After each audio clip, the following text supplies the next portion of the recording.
ഇപ്പോൾ ഒരു സെലിബ്രിറ്റിയുടെ ഡെലിവറിയും അതിൻ്റെ വീഡിയോയും വൈറലായിക്കൊണ്ടിരിക്കുന്നത് കൊണ്ട് ഒരുപാട് പേഷ്യൻസ് നമ്മളോട് ചോദിക്കുന്നുണ്ട്. രണ്ട് കാര്യങ്ങളാണ് ചോദിക്കുന്നത് പ്രധാനമായിട്ടും. ലേബർ റൂമിൽ ബൈസ്റ്റാൻഡറെ അലോ ചെയ്യാൻ പറ്റുമോ, രണ്ടാമത്തത് വേദന ഇല്ലാതെ പ്രസവിക്കാൻ പറ്റുമോ എന്നാണ്. ആ കാര്യങ്ങളെക്കുറിച്ചാണ് ഞാൻ ഇന്ന് പറയാൻ ഉദ്ദേശിക്കുന്നത്. ആദ്യത്തെ കാര്യം, ലേബർ റൂമിൽ പ്രസവ സമയത്ത് ബൈസ്റ്റാൻഡറെ അലോ ചെയ്യാൻ പറ്റുമോ എന്നുള്ളതാണ്. തീർച്ചയായിട്ടും പറ്റും. റെസ്പെക്ട്ഫുൾ മെറ്റേണിറ്റി കെയറിന്റെ ഭാഗമായിട്ട് ലേബർ റൂമിൽ ഒരു ലേബർ കമ്പാനിയൻ ഉണ്ടായിരിക്കണം എന്നാണ് പറയുന്നത്. പക്ഷേ അതിന് സൗകര്യമുള്ള ആശുപത്രി ആയിരിക്കണം. എല്ലാ ആശുപത്രികളിലും ലേബർ സ്യൂട്ടോ അല്ലെങ്കിൽ സെപ്പറേറ്റ് ഉള്ള റൂമുകളോ ആയിട്ട് ലേബർ വാർഡ് ഉണ്ടാവാറില്ല. അതുകൊണ്ട് കുറച്ച് ബുദ്ധിമുട്ടായിരിക്കും. കാരണം ഒരാൾ പ്രസവിക്കുമ്പോൾ വേറൊരാളുടെ ബൈസ്റ്റാൻഡർ അവിടെ നിൽക്കുന്നത് ശരിയായിരിക്കില്ലല്ലോ. അങ്ങനെ സൗകര്യമുള്ള ആശുപത്രികളുണ്ട്. ഇനി ഭാവിയിൽ കൂടുതൽ ആശുപത്രികളിൽ അതിനുള്ള സൗകര്യം ഉണ്ടാകും എന്നാണ് വിശ്വസിക്കുന്നത്. രണ്ടാമതായിട്ട്, വേദന ഇല്ലാതെ പ്രസവിക്കാൻ പറ്റുമോ? വേദനയോടുകൂടി കുഞ്ഞുങ്ങളെ പ്രസവിക്കും എന്നുള്ളത് കൊണ്ട്, ഒരു വാക്കുള്ളത് കൊണ്ടായിരിക്കാം വേദന ഇല്ലാതാക്കുന്ന ഒരു സിൻഫുൾ ആക്ടിവിറ്റി ആയിട്ടാണ് പലരും കണ്ടിരിക്കുന്നത്.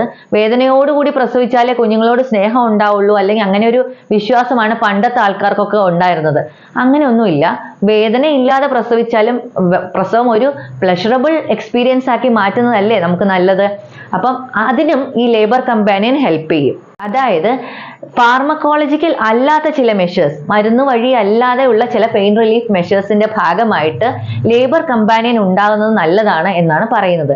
അപ്പോൾ അവർക്ക് മസാജ് ചെയ്ത് കൊടുക്കാം, ഹോട്ട് പാക്കോ കോൾഡ് പാക്കോ വെച്ച് മസാജ് ചെയ്ത് കൊടുക്കാം. പിന്നെ നമുക്ക് റിലാക്സേഷൻ ടെക്നിക്സ് ഉപയോഗിക്കാം. അങ്ങനെയുള്ള കാര്യങ്ങളൊക്കെ ഒരു പരിധി വരെ പെയിൻ കുറയ്ക്കാൻ സഹായിക്കും. പിന്നെ അതല്ലാതെ ഉപയോഗിക്കുന്നത് ഫാർമക്കോളജിക്കൽ ആണ്, അതായത് മരുന്ന് വഴിയുള്ള വേദന കുറയ്ക്കൽ. മരുന്ന് വഴിയുള്ള വേദന കുറയ്ക്കലുകൾ എന്തൊക്കെയാണ്? മരുന്ന് വഴി വേദന കുറയ്ക്കുമ്പോൾ രണ്ട് തരത്തിൽ ഉപയോഗിക്കാം. അതായത് ഇൻഹലേഷണൽ, നമ്മൾ ശ്വാസത്തിൽ കൂടി വലിച്ചെടുക്കുന്ന തരത്തിലുള്ള വേദന സംഹാരികളുണ്ട്. നൈട്രസ് ഓക്സൈഡും ഓക്സിജനും അടങ്ങിയ മിക്സ്ചർ 50-50 അനുപാതത്തിൽ, അതിനെ ഗ്യാസ് ആൻഡ് എയർ എന്നാണ് പറയുന്നത്. വേദന തുടങ്ങുന്നതിന് തൊട്ടു മുമ്പായിട്ട് ഈ മരുന്ന് ഇൻഹെയിൽ ചെയ്യുന്നു. പേഷ്യന്റ് തന്നെയാണ് ഇൻഹെയിൽ ചെയ്യുന്നത്. മാസ്ക് വെച്ചിട്ട് പേഷ്യന്റ് തനിയാണ് അത് ഇൻഹെയിൽ ചെയ്യുന്നത്. അത് വലിച്ചെടുത്ത് കഴിയുമ്പോൾ ഒരു 40 സെക്കൻഡിനുള്ളിൽ അതിന്റെ ആക്ഷൻ തുടങ്ങും. ഒരു ഷോർട്ട് ഡ്യൂറേഷൻ ആക്ഷനാണ് ഉണ്ടാവുക. പേഷ്യന്റിന്റെ കൺട്രാക്ഷൻ, വേദന തീരുന്നത് വരെ അത് ഉപയോഗിക്കാം.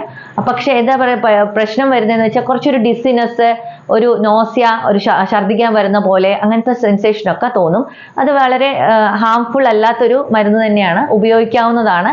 കുറച്ചുകൂടെ പേഷ്യന്റ് ഫ്രണ്ട്ലി, പേഷ്യന്റ് തന്നെ ഉപയോഗിക്കാവുന്നതാണ്. പിന്നെ വലിയ സൈഡ് ഇഫക്ട്സ് ഒന്നും ഇല്ലാത്തത് കൊണ്ട് തന്നെ ഇത് സേഫുമാണ്. അടുത്തതായി നമ്മൾ ഉപയോഗിക്കുന്നത് പലതരം ഇഞ്ചക്ഷൻസ് ഉപയോഗിക്കാം. പെത്തഡിൻ, ഫെന്റനിൽ, അതിന്റെ അവൈലബിലിറ്റിയിലുള്ള ബുദ്ധിമുട്ട് കാരണം അതും പല സ്ഥലങ്ങളിലും ഇപ്പോൾ ഉപയോഗിക്കാറില്ല.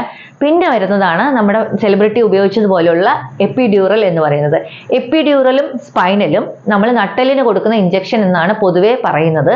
രണ്ടും നട്ടലിന്റെ 2 സ്പേസിലാണ് കൊടുക്കുന്നത്. എപ്പിഡ്യൂറൽ കൊടുക്കുന്നതിനേക്കാളും സ്പൈനൽ കൊടുക്കുന്നത് CSF-ലോട്ടാണ്, സെറിബ്രോ സ്പൈനൽ ഫ്ലൂയിഡ് വരുന്ന സ്പേസിലാണ് നമ്മൾ സ്പൈനൽ ഇഞ്ചക്ഷൻ കൊടുക്കുന്നത്. രണ്ടും നമ്മുടെ ഇടുപ്പലിന്റെ നേരെ പുറകിലുള്ള സ്പൈനൽ കോഡിന്റെ ഭാഗത്തായിട്ടാണ് കൊടുക്കുന്നത്.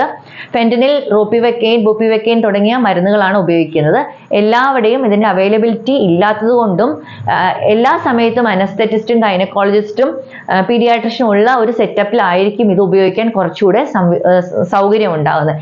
എപ്പിഡ്യൂറൽ ഡോസ് കുറച്ച് കൊടുത്തിട്ട് വാക്കിംഗ് എപ്പിഡ്യൂറലായിട്ടും ഉപയോഗിക്കാവുന്നതാണ്. ഇതിന്റെ വേദന അറിയില്ല, അപ്പൊ കൺട്രാക്ഷൻ നടക്കുകയും ചെയ്യും. ആൻഡ് പേഷ്യന്റ് കൂടെയുള്ളവരോട് സംസാരിച്ച് സന്തോഷമായിട്ട് ഇരിക്കാനും പറ്റും. ഇതിന്റെ കൂടാതെ സെക്കൻഡ് സ്റ്റേജ്, അതായത് പുഷ് ചെയ്യുന്ന സമയത്ത്, പേഷ്യന്റ് പുഷ് ചെയ്യുന്ന സമയത്ത് ഉള്ള ചെറിയ വേദന അറിയും. പേഷ്യന്റ് എപ്പോഴാണോ റെഡി ആവുന്നത് ആ സമയത്ത് എപ്പിഡ്യൂറൽ കൊടുക്കാം. നേരത്തെയൊക്കെ നമ്മൾ ആക്റ്റീവ് ലേബറിലാണ് എപ്പിഡ്യൂറൽ കൊടുത്തുകൊണ്ടിരുന്നത്. ഇപ്പോൾ പേഷ്യന്റ് എപ്പോൾ റെഡി ആവുന്നു അപ്പോഴാണ് എപ്പിഡ്യൂറൽ കൊടുക്കുന്നത്. ആക്റ്റീവ് ഫേസിലോട്ട് പോകേണ്ട കാര്യമില്ല. ഇത് കൂടാതെ നമുക്ക് എന്തെങ്കിലും ഇൻസ്ട്രുമെന്റൽ ഡെലിവറിയോ സിസേറിയനോ വേണ്ടി വന്നാലും ഈ എപ്പിഡ്യൂറൽ പ്രയോജനപ്പെടും. എപ്പിഡ്യൂറൽ കൂടാതെ ഒരു സ്പൈനൽ ബ്ലോക്കും കൂടെ കൊടുക്കുകയാണെങ്കിൽ സെക്കൻഡ് സ്റ്റേജും വളരെ സ്മൂത്ത് ആയിട്ട് പോകുന്നതായിരിക്കും.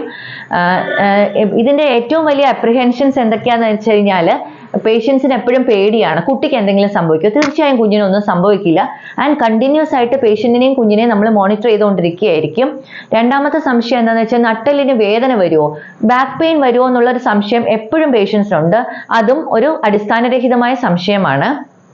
കൂടാതെ അമ്മയ്ക്കും കുഞ്ഞിനും ഇത് സേഫ് ആയിട്ടുള്ള ഒരു അനസ്തീഷ്യ തന്നെയാണ്. പിന്നെ ഇത് കൂടാതെ നമ്മൾ എന്തൊക്കെയാണ് വേണ്ടത്?